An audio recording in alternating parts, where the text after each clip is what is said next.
Good morning Philippines, mga kabarangay, mga kababayan, mga kapatid. Ngayon po ay araw ng Sabado. Kung hindi po tayo nagkakamali, ngayon po ay May 24, 2025. Pag-usapan po natin itong panawagan ng Pangulo na courtesy resignation sa lahat po ng kanyang mga cabinet members. Bunsod po ito ng resulta ng eleksyon, nakaraang eleksyon, mga kabarangay, mga kababayan, mga kapatid, kung saan lumalabas po na talunan ang mga kandidato ng alyansa ng Bagong Pilipinas. Bakit po? Sapagkat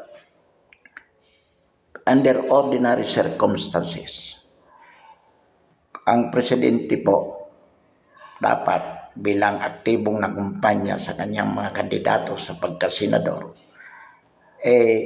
inaasahan po dapat na 10 hanggang 8 ay mananalo sa kanyang ticket. Ngunit ang nangyari po, parang 5 lamang sa alyansa ang pumasok. At dito po sa 5, mga kabarangay, mga kababayan, mga kapatid, halimbawa po si Tolpo, si Lacson, si Soto, sila po ay kumbaga may kanya-kanyang mga pangalan na masasabi po natin they could win by their own without the support of the President. So in other words, talagang talunan. At ang pagkatalo na yan could be considered to be a referendum. Meaning, kung talunan ang Pangulo in the sense na hindi nanalo ang karamihan ng kanyang mga kandidato, ibig sabihin, that was considered to be a disapproval of his performance as a president. Whereas kung gusto po siya ng tao, dapat lahat ng in-endorse niya o majority of them ay nanalo. So, kaya po dahil sa nangyari, sinabi ng Pangulo, magsabit ng courtesy resignation ang mga kabinete nang sa ganon bigyan siya ng malayang kamay para makapag-appoint ng panibago na ayon sa kanya ay upang may deliver ang inaasahan ng taong bayan. So yan po. Ngayon ang tanong, ito po ba ay talagang tamang hakbang o talagang sinserong hakbang sa bahagi ng Pangulo para mareforma ang kanyang pamahalaan? Well, sa tingin po natin, mga kabarangay, mga kababayan, malayo po ito sa katotohanan. Meaning, hindi po ginawa lamang ito ng Pangulo sapagkat upang ma-divert ang isyu. Bakit po? Ano ba ang naging usap-usapan tungkol dito sa nakaraang halalan? Inamin po ng campaign manager sa katauhan ni Toby Chanco na di umano kaya natalo ang alyansa sa nakaraang halalan dahil sa ginawa ng administrasyon. Una na po dyan, yung panunuhol sa bawat congressman na pumirma sa impeachment laban kay P.P. Sara. Ito po ay naging malawak na usap-usapan sapagkat galing po ang informasyon na ito mismo kay Toby Chanco na siya pong general manager ng alyansa ng Bagong Pilipinas. Ang sabi nga niya, mali yung timing na kung saan mag-i-eleksyon, saka naman ipinasok ang impeachment laban kay BP Sara kung saan ang mga congressman ay napilitang pumirma sapagkat kung hindi sila pipirma sa impeachment, iipitin ang kanilang pondo ng Kamara, ng liderato ng Kamara. So naging naging malawak na usapin. Kaya upang ma-divert ang issue mula dito sa katotohanan na ito na binanggit ni Toby Chanko, ito naman ang in-order ng Pangulo o mag-submit lahat ng gabinete ng kanilang courtesy resignations. So, yan po. Pero ang tanong, magkakatulong po ba ito, mga kabarangay, mga kababayan, mga kapatid, upang matugunan ang problema ng sambayan ng Pilipino?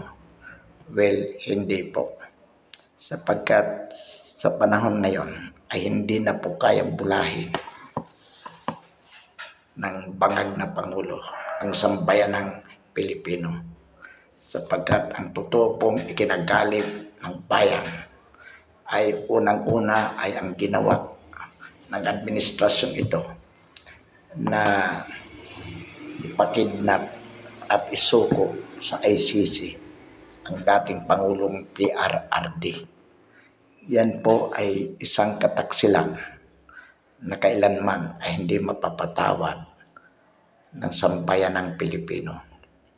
Sa ibang bansa po, pinoprotektahan nila ang kanilang mamamayan na nais arestuhin ng ICC.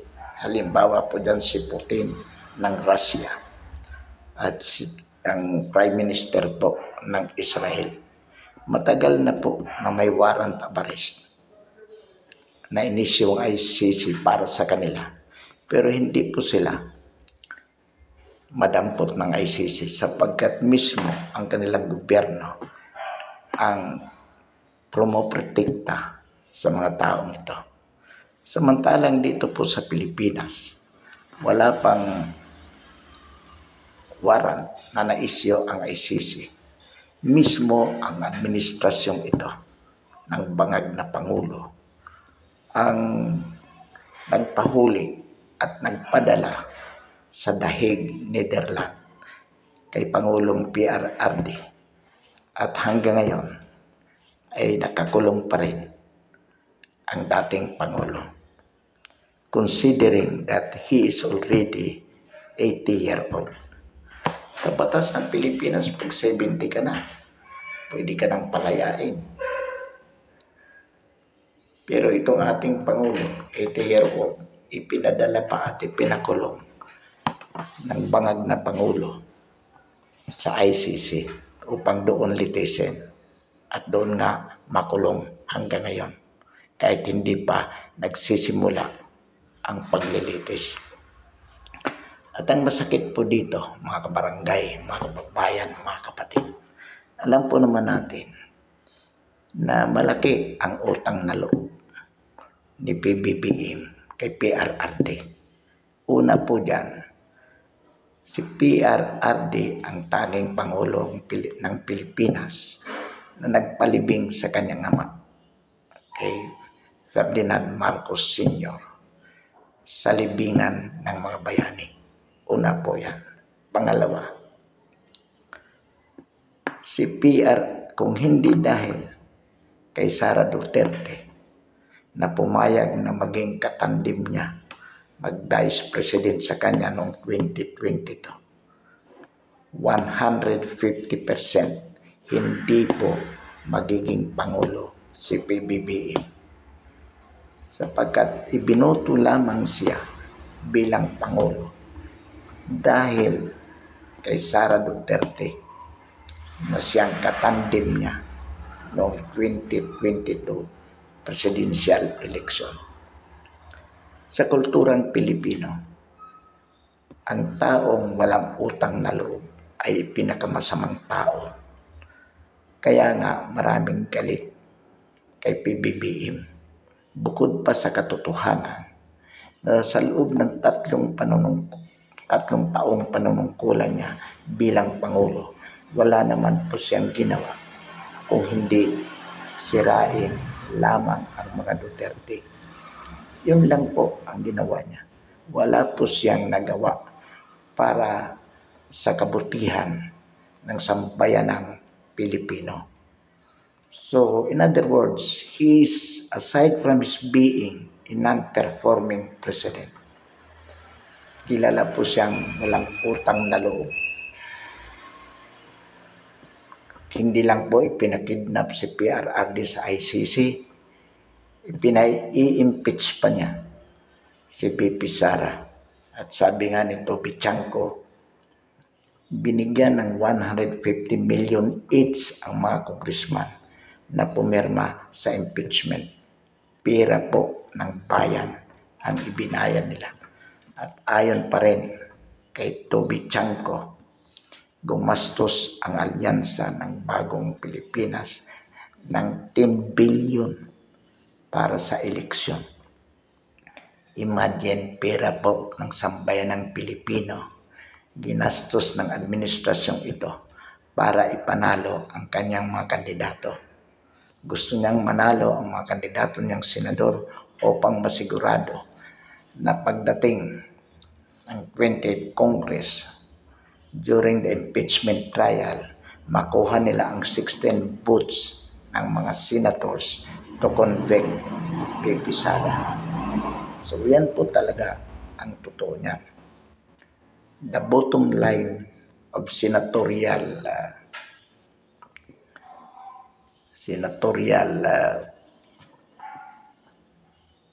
bout,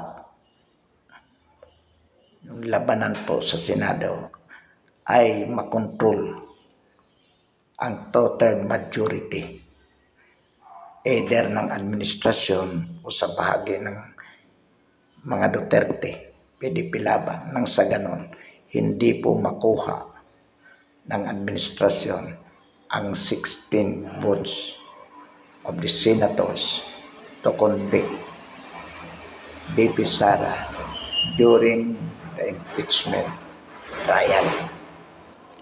Ang tanong po, with the present winning senatorial slates, kaya po bang makuha ng administrasyon ang 16 votes kung pagsasamahin po ang 12 na dating yung mga incumbent senators at itong another incoming 12 senators marami po ang naghahaka-haka. Pero sa paniniwala po natin, baka hindi makuha ng administrasyon ang 16 senators to impeach BP Sara. Bakit po nasabi natin yan? Sapagkat ang marami sa mga alyansa, kandidato ng alyansa, o 50% nakuha ng alyansa. Ngunit dito sa 50%, marami pong independent minds. Halimbawa po si Lacson, si Soto. Naniniwala po tayo that these are independent minded.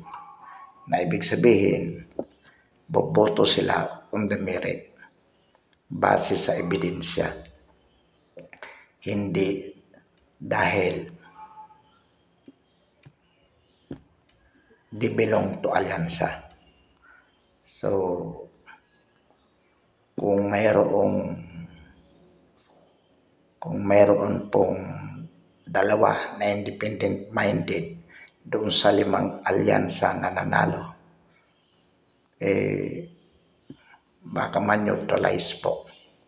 Sapagkat doon sa mga dati naman, sa incumbent 12, mukhang mas marami doon mga independent minded at hindi alyansa.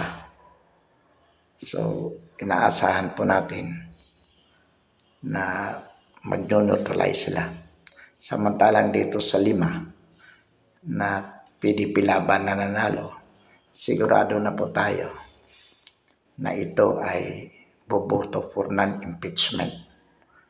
Plus doon sa natitirang 12, mas marami din doon ang boboto ng acquittal for VP Sara.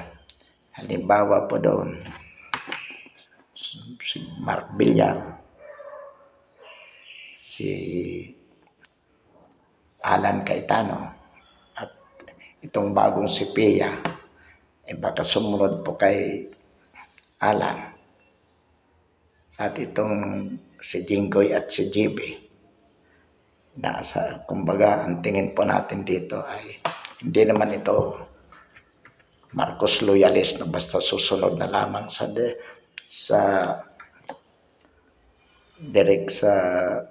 direksyon na ipagagawa sa kanila ni Marcos. So mayroon po dyan 2 Cayetano, 2 Estrada, at 2 Villar.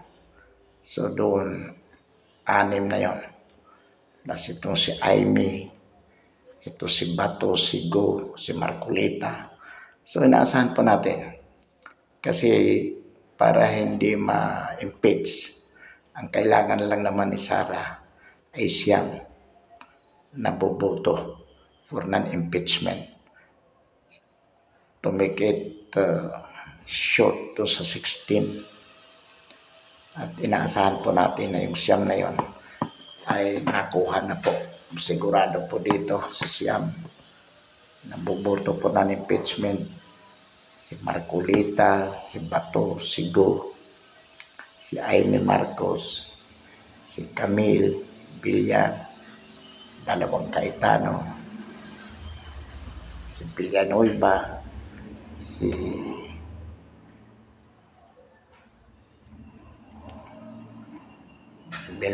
Villanueva at saka yun nga, 2 Villar yan, 2 Cayetano, si Padilla, nariyan pa rin. So in other words, Sara could get 9 at least. So if she has 9, then she could be acquitted. Yan po ang pananaw natin dito. Anyway, bakit po kailangan wag ma-acquit? I mean, bakit dapat ma-acquit si Sara Duterte? Sapagkat inaasahan po natin na Sara could be the presidential bid for 2028. At given sa mga kasalukuyang personalidad o presidensyable, si Sara lamang ang the best president would be kung sakali. On the other hand, ang gusto naman ng Marcos side, ma-impeach si Sara so that she could be disqualified perpetually to run a public office. At ito po ay ang hindi dapat na payagan ng sambayan ng Pilipino. Sapagkat kung nakita na po natin ang management style ni Digong, ni PRRD, when he was the president, then we expect more. Sara being likely ang kanyang pamamahala katulad din po kay Digong, or even much better sapagkat mas bata po si VP Sara kung ikukumpara sa edad ni Digong. Yun lang naman po ang ating kumbaga inaasahan dito. Sapagkat kung si Romualdez din lamang ang maging Pangulo, si Rapi Tulfo, mas gusto na po natin si VP Sara. Kaya po ito ang dahilan kung bakit na hindi natin nais na ma-impeach si VP Sara. At malaki po ang possibility kasi itong mga senator na boboto sa impeachment, they would still be running for election in 2028. So kung boboto po sila for impeachment, ay malamang sa malamang, hindi po sila mananalo na senador sa 2028 sapagkat ang galit ng taong bayan, katulad ng nangyari ngayon sa ginawa kay PRRD, ay matitikman din po nila. So, if I were a senatorial candidate by 2028, I would never vote for the impeachment of Sara Duterte. Otherwise, I'll be sure of losing. Unless, of course, bayaran ako ng 1 billion siguro or 2 billion. Matalo man ako, may 2 billion ako. Which would probably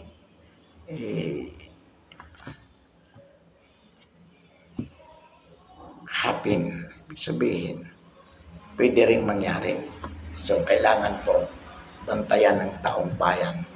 Itong gagawin din ng administrasyon na makasuhulan yung mga senador ng billions para lamang bumoto for the conviction.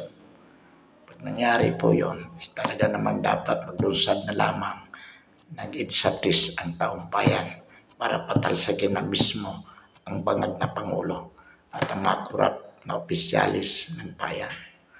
So, kung isasama po natin ang election result noong nakaraan, masasabi po natin na that was a reflection of